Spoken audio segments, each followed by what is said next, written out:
2022માં મળીશું ઇન્વેસ્કો મ્યુચ્યુઅલ ફંડમાં ઇક્વિટીઝના સીઆઈઓ તાહિર બાદશાહ સાથે અને એમની સાથે વાતચીત કરીશું. તાહિર, ઘણું સ્વાગત છે તમારું સીએનબીસી બજારમાં. અને હવે ફર્સ્ટ ઓફ ઓલ ક્વેશ્ચન મારો એ જ રહેશે કે માર્કેટનો આગળનો ટ્રેન્ડ તમે કઈ રીતે રીડ કરી રહ્યા છો? ગયા બે વર્ષના અંદર we have seen a very good performance of the market ને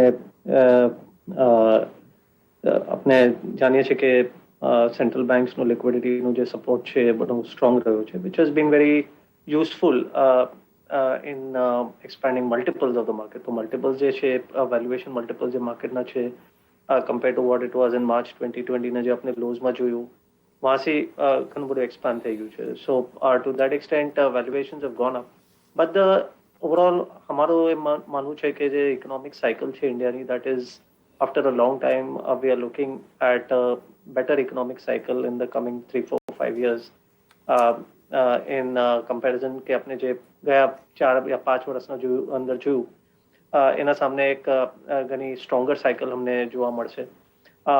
અને એના બે ત્રણ કારણ છે. એક તો એ કે આપણું જે બેન્કિંગ સિસ્ટમનું જે સિચ્યુએશન હતું 4-5 વર્ષ પહેલા 6 વર્ષ પહેલા કમ્પેર ટુ દેટ જે હવે એનપીએનો સિચ્યુએશન હમણાં જોઈએ છે ઇટ્સ મચ મોર કમ્ફર્ટેબલ. અને બેન્કિંગ સિસ્ટમ કોઈ બી ઇકોનોમી એક સેન્ટ્રલ પાર્ટ હોય છે, તો એક સ્ટ્રોંગ બેન્કિંગ સિસ્ટમથી આપણે અહીંયાથી શરૂઆત કરીએ છીએ ફોર ધ નેક્સ્ટ સાયકલ.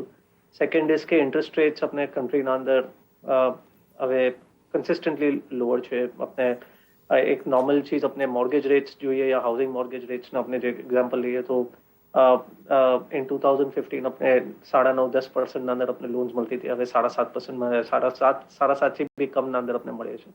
સો એક 150-200 બેઝિસ પોઈન્ટ્સનું એક બેનિફિટ ઇન્ટરેસ્ટ રેટ્સના અંદર બી આવ્યું છે. શાયદ અહીંયાથી થોડું ઇન્ટરેસ્ટ રેટ્સ ઉપર બી જશે તો બી આપણે એક ફાયદો છે વિચ ઇઝ ક્વાઇટ પરમનન્ટ. અને ઇન્ટરેસ્ટ રેટ્સ કમ હોવાથી ઇન્વેસ્ટમેન્ટ સાયકલને સપોર્ટ મળે છે, કન્ઝમ્પશન સાયકલને સપોર્ટ મળે છે અને માર્કેટના વેલ્યુએશન્સને બી સપોર્ટ મળે છે. તો I think that is another premise. અને થર્ડ એમ છે કે ગવર્મેન્ટનું અટેન્શન જે છે towards the economy, towards reform, towards particularly આપણે મેન્યુફેક્ચરિંગ સેક્ટરના અંદર to bring back all the building blocks in manufacturing. Manufacturing એક એવો પાર્ટ રહ્યો છે આપણી ઇકોનોમીનો, જીડીપીનો, જે ગયા 10 વર્ષના અંદર 10 થી 15 વર્ષના અંદર we have seen a shrinkage. તો એને રિસ્ટોર કરવાનો એક પ્રયાસ જારી છે, PLI schemes in various sectors. અને પછી આપણે એના સાથે સાથે we are also seeing interest out of foreign investors, foreign FDI investments in various sectors. તો એક રીતે manufacturing and as a result of which employment એ બધું જનરેટ કરવાની કોશિશ જારી છે. તો આ ત્રણ પિલરના ઉપર અમારો એમ વિશ્વાસ છે કે ઇકોનોમિક સાયકલ જે છે એ રિલેટિવલી સ્ટ્રોંગ રહેશે. રિટર્નનું એક્સપેક્ટેશન હાલાકી માર્કેટથી થોડું કેલિબ્રેટ કરવું જરૂરી છે ઇન્વેસ્ટર્સને. આપણે ગયા 2-3 વર્ષના અંદર જેમ મેં કહ્યું કે 2 વર્ષના અંદર વી સીન વેરી સ્ટ્રોંગ રિટર્ન્સ, પણ એના અંદર આપણે અર્નિંગ્સ ગ્રોથ અને મલ્ટિપલ એક્સપાન્શન બંને મળ્યું હતું. હવે આગળ જતા આપણે અર્નિંગ્સ ગ્રોથ હજી બી રીઝનેબલી સ્ટ્રોંગ મળશે, મલ્ટિપલ એક્સપાન્શન એટલું સ્ટ્રોંગ નહીં મળે જેટલું આપણે ગયા 2 વર્ષના અંદર મળ્યું છે. પણ છતાંય I think on an aggregate basis over the next 2 years can the markets return somewhere around 20% CAGR? I think that is still possible. Okay, તમે કરેક્ટલી કીધું કે સરકારે ઘણા બધા સ્ટ્રક્ચરલ ચેન્જીસ કર્યા છે ને એની ઇફેક્ટ આપણે હવે આગળ જતાં પણ જોઈશું ને અત્યારે જોવાનું બિગિન કરી દીધું છે. પણ અને જેટલા બી હું એક્સપર્ટ સાથે તાહિર વાત કરતી હોઉં છું બધા જ કહે છે કે નેક્સ્ટ 10 years વુડ બી એક સુવર્ણકાળ આપણે જોઈશું ઇન્ડિયન ઇકોનોમી માટે, અને વિચ ઇઝ નાઉ શોઈંગ કે આપણે એ દિશામાં જઈ રહ્યા છે. પણ હવે આગળ જતાં તમને શું લાગે છે કે લુકિંગ એટ જે સરકારની ગ્રોથની પોલિસી છે જે વિકાસમાં માને છે અને હવે budget also around the corner, આગળ જતાં તમને શું લાગે છે કે કયા સેક્ટર્સ પર વધારે આપણે ભાર આપવો જોઈએ, રિસ્ક રિટર્ન વાઇઝ પણ અને આગળ જતાં ગ્રોથ વાઇઝ પણ?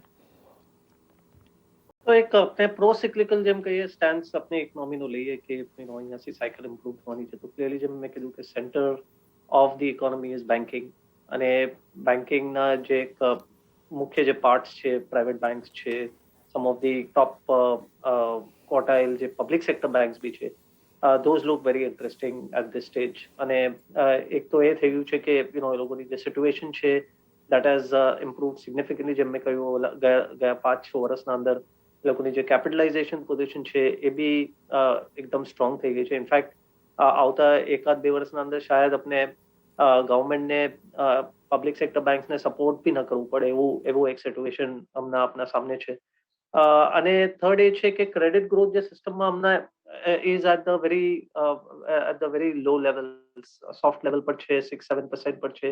અને ઇન્ડિયાના અંદર આપણે if the economic cycle works out right તો આપણે 15% ક્રેડિટ ગ્રોથ બી આપણે જોઈએ છે ઘણા વર્ષ પહેલા. તો આઈ થિંક જે ક્રેડિટ ગ્રોથની અહીંયાથી આપણે એક્સપેક્ટેશન રાખીએ 7% નું અગર 10% બી થઈ જાય તો આઈ થિંક બેંક્સના અંદર એક અલગ પ્રકારનો કલર આવી શકે છે.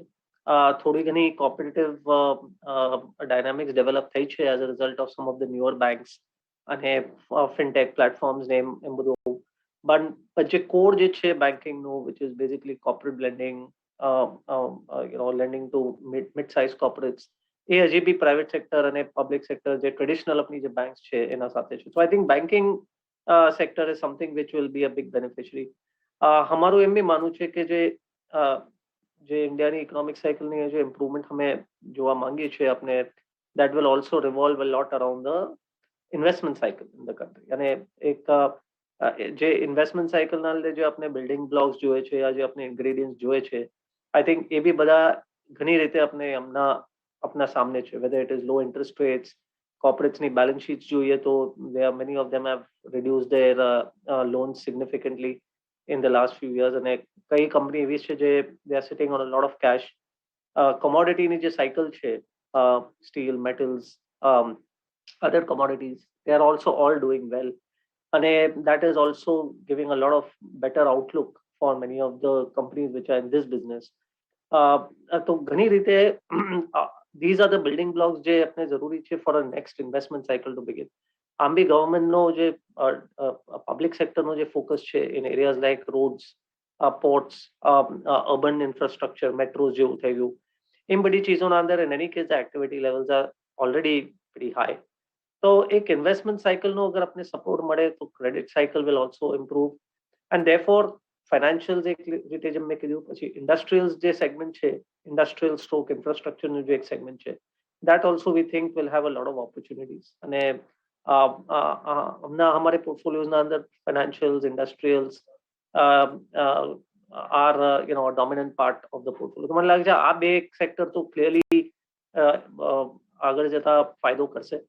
અને કન્ઝમ્પશન તો એક રીતે ઇન્ડિયામાં ચાલી જ રહ્યું હતું અને આપણું પોઝિશનિંગમાં છે જ. અને આમ બી એક overall manufacturing, investment cycle, job ક્રિએશનની સાયકલ અગર સ્ટ્રોંગ બને તો consumption related upside also will continue. તો ઘણી બધી છે અને વિચ ઇઝ ગુડ. પણ તમે જે કહ્યું કે ઇન્વેસ્ટમેન્ટ્સ જો આવે તો એ આખી આપણી સાયકલને વધારે એક ફાસ્ટ કરી શકે છે. લિક્વિડિટી પોઈન્ટ ઓફ વ્યૂ અત્યારે આપણે કમ્ફર્ટેબલ પોઝિશનમાં છે, પણ આપણને ખબર નથી આગળ જતાં ફોરેન ફંડ્સ કેટલા આવશે, કારણ કે જે રીતે આપણે ગ્લોબલી યુએસમાં હવે રેટ્સ હાઇક જોઈશું. આઈ ડોન્ટ નો એ લોકો કઈ રીતે પછી ઇન્વેસ્ટર્સ ત્યાં પણ થોડું ઇન્વેસ્ટ કરશે. તમને લાગે છે કે અત્યારે જે ડોમેસ્ટિક ફંડ ફ્લો છે એ તો અત્યારે સારો છે, પણ આગળ જતાં એફઆઈઆઈઝનું પણ પાર્ટિસિપેશન એટલું જ જોઈશે ને એના માટે આ જે ઇન્ફ્રાસ્ટ્રક્ચર બિલ્ડઅપ થઈ રહ્યું છે એક ક્રુશિયલ પાર્ટ પ્લે કરશે? તો આપણે એફડીઆઈનું જે ફ્લોઝ છે from the foreign component, FII અને એફડીઆઈ, તો એફડીઆઈનું ફ્લોઝ તો આપ બી we are doing very well. In fact આપણે even in a COVID period, जो आपने जो कि FDI flows in India had grown the fastest, even better than China. हालांकि आपने quantum in absolute terms lesser છે, પણ આપણે જે growth દેખા રહી છે over the last 3-4 years in terms of foreign direct investment has been very high and very strong. So I think अपने ये foreign direct investment ના મને લાગે છે કે we will still get a lot of flows અને that will benefit India. અને આપની અગર ડોમેસ્ટિક ઇકોનોમિક સાયકલ જેમ અગર અનફોલ્ડ જેમ આપણે એક્સપેક્ટ કરીએ છીએ એમ થાય છે, અને પર્ટિક્યુલરલી જે આ બધી પીએલઆઈ સ્કીમ્સ આના અંદર જે હમણાં પ્લેસ કરવામાં આવી છે, specially in particularly in some of the sector જ્યાં global companies are present, for example battery manufacturing in electric vehicles. અને આપણે many of the foreign companies will be the ones who would want to take advantage. આપણે mobile ફોન્સના અંદર જોયું છે કે that has lead to a very strong improvement in domestic production અને at one level એનો આપણે એડવાન્ટેજ મળ્યો છે. સો આઈ થિંક એ રીતે ફોરેન ડિરેક્ટ ઇન્વેસ્ટમેન્ટના અંદર મને લાગે છે કે we will see strong flows. Capital market flows જે છે એફઆઈઆઈ ફ્લોઝ થોડું વોલેટાઇલ રહી શકે છે. in an environment જ્યાં થોડી લિક્વિડિટી ગ્લોબલ લેવલ પર કમ થવા જેવી લાગે છે over the next 6 to 12 months.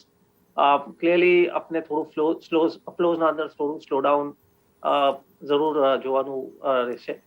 આપણે જોઈ બી રહ્યા છે over the last 2-3 months FI activity has become subdued અને that is a part of a cycle.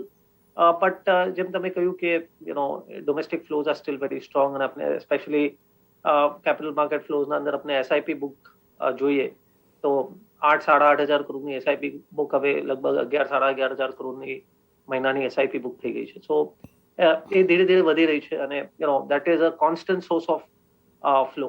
5-6 વર્ષ પહેલા મને યાદ છે કે આપણે એસઆઈપી બુક 2-2.5 કરોડની બી નહોતી અને હવે 11-12 કરોડની એસઆઈપી બુક થઈ ગઈ છે in a very short period of 5-6 years.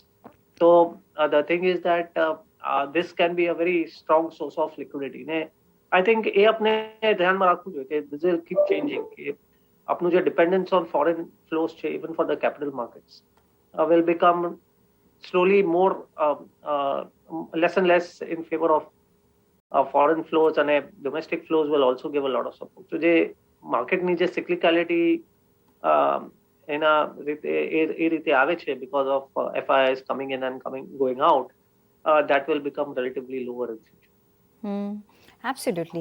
સાથે આપણે કોઈ બી કંપનીના ગ્રોથમાં ડિજિટાઇઝેશનનો એક મોટો પાર્ટ હોતો હોય છે અને જે રીતે આપણે આઈટીના રિઝલ્ટ્સ આપણે આવતા જોયા એ જોઈ રહ્યા છીએ. સાથે સાથે જે બીજી બાજુ ટેલિકોમ સેક્ટર જે છે એ હજી બી પેન થ્રુ જઈ રહ્યું છે પણ ઘણી બધી ગવર્મેન્ટ એમને સપોર્ટ આપી રહ્યા છે.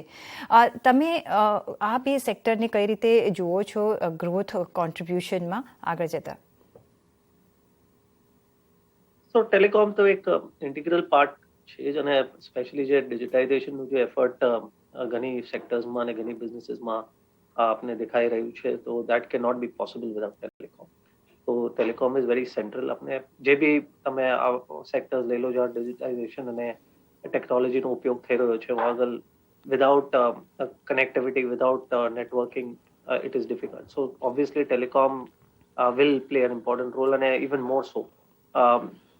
हालांकि टेलिकॉम थोड़ा कैपिटल इंटेंसिव जरूर રહેશે કેમ કે એના અંદર ઇન્વેસ્ટમેન્ટ કરવું જરૂરી છે. મે બી 5G will be the next level of investment which will come in telecom. તો એક લેવલ પર સેક્ટર થોડું કેપિટલ ઇન્ટેન્સિવ જરૂર છે બટ we also know કે ઘણા વર્ષો સુધી almost for more than a decade જે આપણા ટેરિફ લેવલ્સ છે are the cheapest in the world અને આઈ થિંક જે આપણું હવે એક રીતે જે ડિપેન્ડન્સ થઈ ગયું છે on telecom connectivity because of learn from home, work from home, all those things, and the dependence on that is very high. So, જે આપણે હમણાં ટેરિફ્સ છે એના અંદર આપણે થોડું ઇન્ક્રીઝ આપણે ક્લિયરલી જોવા મળશે અને that will not be something which will be unaffordable. અને સો આ કંપનીઝને એ લોકોને થોડું પ્રાઇસિંગ પાવર હવે મળવાની શક્યતા વધારે છે. સેક્ટરના અંદર લાસ્ટ ડેકેડના અંદર એક કન્સોલિડેશન બી થઈ ગયું છે અને government support two this sector in the last 6 months has been very clear. So I think આ સેક્ટરના અંદર ઓપરેટિંગ લેવરેજ ઘણું સ્ટ્રોંગ હોય છે કેમ કે ઇન્વેસ્ટમેન્ટ્સ હેવ ગોન ઇન અને ઇફ યુ ડોન્ટ જ્યારે બી તમારે પ્રાઇસનો એક એડવાન્ટેજ મળે છે તો all that comes directly to the bottom line. તો એક લેવલથી મને લાગે છે કે the next 2-3 years at least will be a good phase of profitability for these companies. અને એના અંદર પછી એક લેવલ પર એક નવો રાઉન્ડ ઓફ કેપિટલ ઇન્વેસ્ટમેન્ટ આવશે પણ ઇટ ઇઝ મને લાગે છે કે we are in for a good cycle for this sector for the next 2-3 years. Okay, Tahir, આપણે વધારે પણ વાતચીત કરીશું પણ મારે એક બ્રેક લઈ લેવો પડશે તો hold on to your thoughts. પાછા ફરીશું એક બ્રેક બાદ. જોડાયેલા રહેજો અમારી સાથે.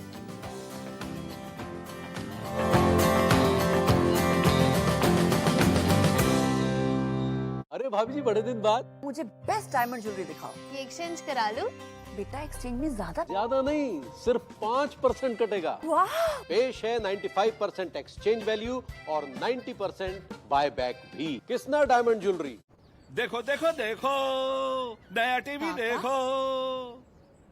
आ गई। सब्जियां छोटू की दुकान से लाई हो ना, वो सही रेट देता है। हाँ पापा। डिसाइडेड। 55 इंच का टीवी इस दीवार पे लग जाए। ओह सुपर, कल मैं चेक दे दूंगी। तुम नहीं, मैं अपने पैसों से। वाओ, कैसे? ये देखो advertisement, 30% assured returns on investment. मैं भी इन्वेस्ट कर रहा हूँ। अच्छा, मतलब सब्जी सिर्फ छोटू की दुकान से, पर इन्वेस्टमेंट एडवाइस किसी भी अरे गहरे से। पापा, अजनबी का ज्ञान, अपना नुकसान। लेकिन फिर टीवी। सोच कर समझ कर इन्वेस्ट कर कैसी हंसी मुस्कानों की धुन, जिंदगी मक्खन। खोलो ढक्कन, डूबी जिंदगी मक्खन। अमूल बटर, पतली पतली डिलिशियस। તને 5 પૈસા નથી ખબર? હવે તો સૌને ખબર છે 5 પૈસા છે all in one account, shares, mutual fund, insurance, gold બધું એક જ એકાઉન્ટમાં મેનેજ કરો. હમણાં જ 5 પૈસા ડાઉનલોડ કરો. હવે તો સૌને ખબર છે 5 પૈસાની સાથે રોકાણ થયું સરળ અને લાભદાયક પણ. જામીનગીરી બજારમાં રોકાણ એ જોખમને આધીન છે. રોકાણ કરતા પહેલા સંબંધિત તમામ દસ્તાવેજો વાંચો.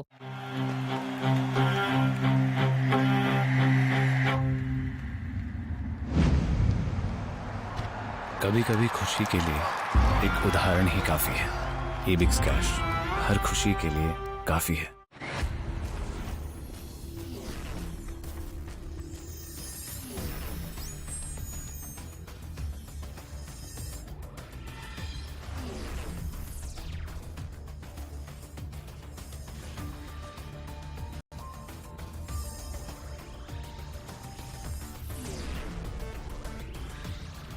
This is CNBC Bajar Newsroom, powered by Ebix Cash.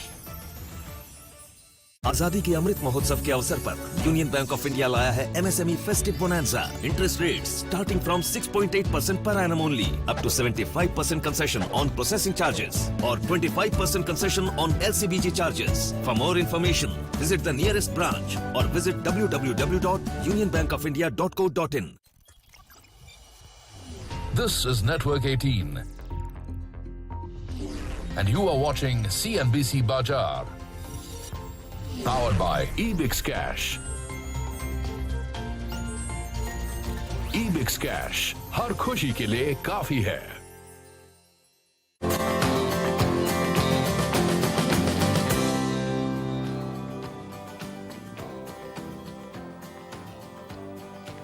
Break બાદ આપનું સ્વાગત છે ને આપણે ઇન્વેસ્કો મ્યુચ્યુઅલ ફંડમાં ઇક્વિટીઝના સીઆઈઓ તાહિર બાદશાહ સાથે વાત કરી રહ્યા છે. તાહિર, રિન્યુએબલ એનર્જીમાં એક ઘણું બધું હવે ઇન્વેસ્ટમેન્ટ આવી રહ્યું છે. આ સ્પેસને તમે કઈ રીતે જોઈ રહ્યા છો? Amna, direct opportunities in the solar space, solar PV space થોડી limited છે. પણ ઘણી બધી કંપનીઝ જે છે જે ટ્રેડિશનલ એનર્જી સોર્સિસના અંદર જે પ્રેઝન્ટ છે, યુટિલિટીઝ જે call India, NTPC, they are all making some decent progress, અને એક પાર્ટિસિપેશન એમનું in renewable energy is coming about. Tata Power is another such company. So ઘણી બધી ટ્રેડિશનલ કંપનીઝના અંદર બી they are looking at renewable energy, and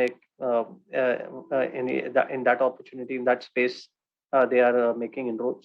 So I think Hamna direct pure renewable energy plays थोड़ी कम છે, size and scale ની જે companies છે થોડી કમ છે. But these are the entities which are looking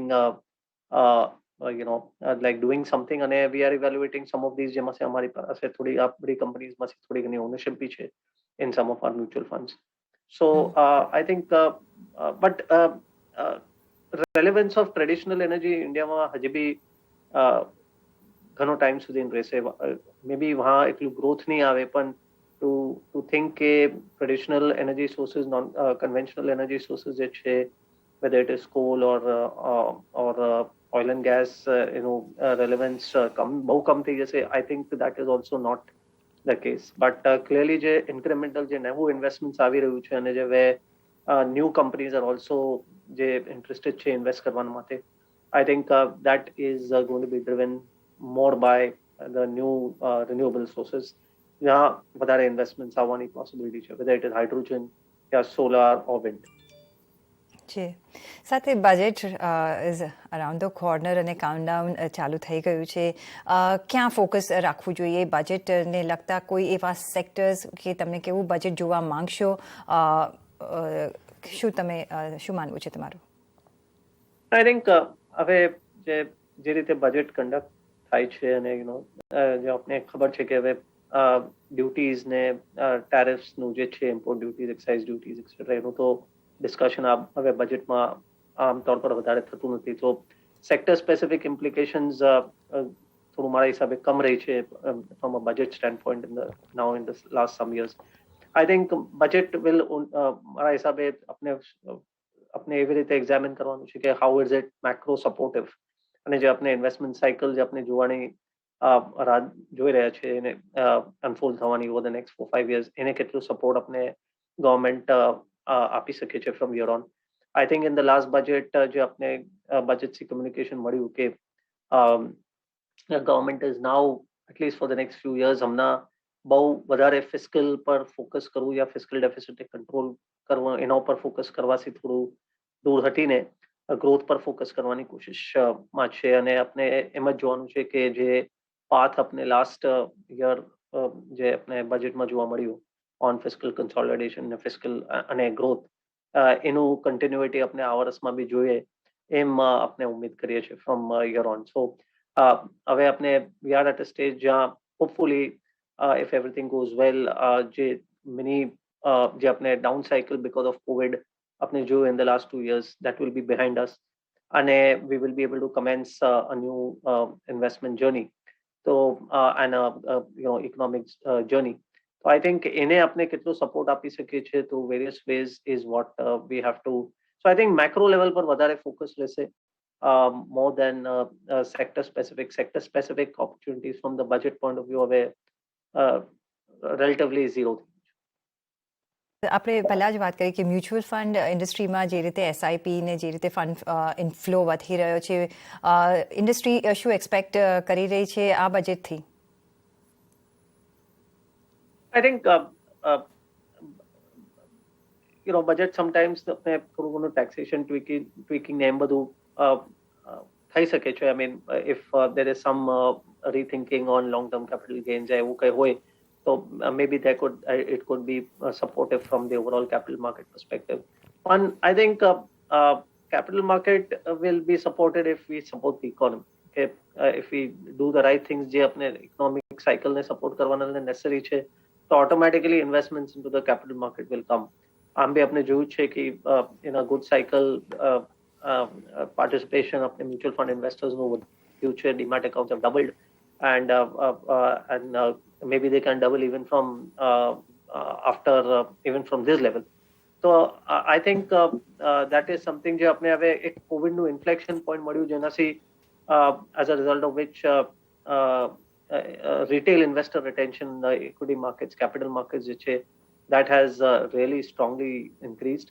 And I think this is a big inflection point, and that should continue, I think, for a very long period of time. મને લાગે છે for the next 10-15 years India will see a lot of participation in equity markets. કેમકે આપણું equity ownership આમ બી it's at the very, very low end.